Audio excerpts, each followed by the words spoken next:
புனித மாற்கு எழுதிய தூய நற்செய்தி அதிகாரம் 8 இறைவார்த்தைகள் 22 தொடக்கம் 26.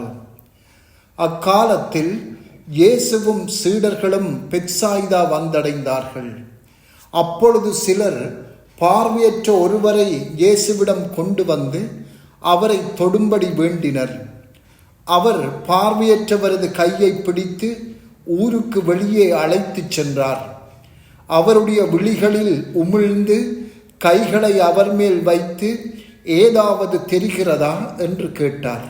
அவர் நிமிர்ந்து பார்த்து, மனிதரை பார்க்கிறேன், அவர்கள் மரங்களைப் போல தோன்றுகிறார்கள், ஆனால் நடக்கிறார்கள் என்று சொன்னார். இயேசு மீண்டும் தம் கைகளை அவருடைய கண்களின் மீது வைத்தார். அப்போது அவர் நலமடைந்து முழு பார்வை பெற்று அனைத்தையும் தெளிவாக கண்டார். இயேசு அவரிடம் ஊரில் நுழைய வேண்டாம் என்று கூறி அவரை அவரது வீட்டுக்கு அனுப்பிவிட்டார். சிந்தனை: இயேசுவும் சீடர்களும் பெத்சாய்தா வந்தடைந்தார்கள் என்று இன்றைய நற்செய்தி வாசகம் தொடங்குகின்றது. இந்த பெத்சாய்தா நகரில் இயேசு போதித்து புதுமைகள் செய்திருந்தார். ஆயினும் அந்த மக்கள் மனம் மாறவில்லை. எனவே இயேசு அந்த நகரை சபிக்கிறார்.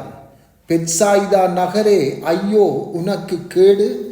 ஏனெனில் உன்னிடம் செய்யப்பட்ட வல்ல செயல்கள் தீர் சீதோன் நகரங்களில் செய்யப்பட்டிருந்தால் அங்குள்ள மக்கள் முன்பே சாக்கு உடையுடுத்தி சாம்பல் பூசி மனம் மாறியிருப்பர். மத்தேயு 11:21. இதன் காரணமாக இயேசு தம்மிடம் கொண்டு வரப்பட்ட பார்வையற்ற மனிதரை நகருக்கு வெளியே அழைத்துச் சென்று அவருக்கு பார்வை அளிக்கிறார். மேலும் பார்வையற்றவரை இயேசுவிடம் கொண்டு வந்தவர்களும் ஆழ்ந்த நம்பிக்கை கொண்டிருந்ததாக தெரியவில்லை. புதினம் பார்ப்பதற்காக கூட்டி வந்தது போலவே தோன்றுகிறது. எனவே இயேசு தாம் செய்யவிருக்கின்ற இந்த புதுமை பெத்சாய்தா நகரினரை நம்பிக்கைக்கு இட்டுச் செல்லாது என்பதையும் அறிந்திருந்தார். எனவேதான் இயேசு அவரை நகருக்குள் செல்ல வேண்டாம் என்று கூறி அவரை அவரது வீட்டுக்கு அனுப்பி வைக்கின்றார். இயேசு மாபெரும் வல்லமை கொண்டவர். அவர் எதை செய்தாலும் எங்கு செய்தாலும் அதை நிறைவாகவே செய்கின்றார். மேலும் தாம் செய்பவற்றை ஏற்கனவே நம்பிக்கை கொண்டவர்கள் முன்னிலையிலும் அத்தோடு அவரை வெறுக்காத மக்கள் மத்தியிலுமேயே செய்து வருகின்றார். இயேசு மக்களுக்கு நற்செய்தி அறிவித்து பின்னர் அவர்கள் இயேசுவில் நம்பிக்கை கொள்ளாத போது அவர்கள் மத்தியில் புதுமைகள் செய்வதை தவிர்த்து வருகின்றார். இதிலிருந்து நாம் என்ன அறிகிறோம்?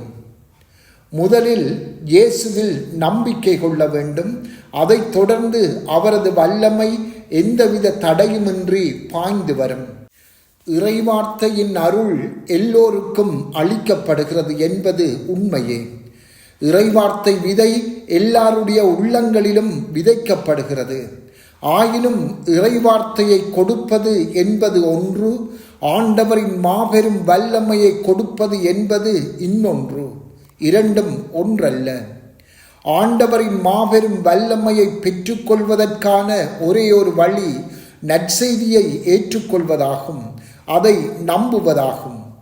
நற்செய்தியை கேட்டு அதனை ஏற்று அதை நம்பினால் மட்டுமே ஆண்டவரின் மாபெரும் வல்லமையை பெற்றுக்கொள்ள முடியும்.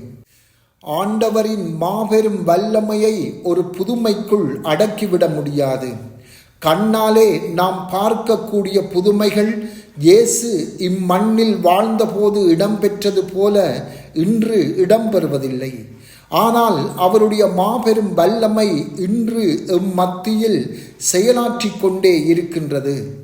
அதுவே இன்று உள்ளார்ந்த முறையில் எம்மை மாற்றி அமைக்கிறது. அது தூய ஆவியாரை எம்மேல் பொழிகிறது. இதுவே உண்மையான புதுமை. இதையே நாம் எப்போதும் தேட வேண்டும்.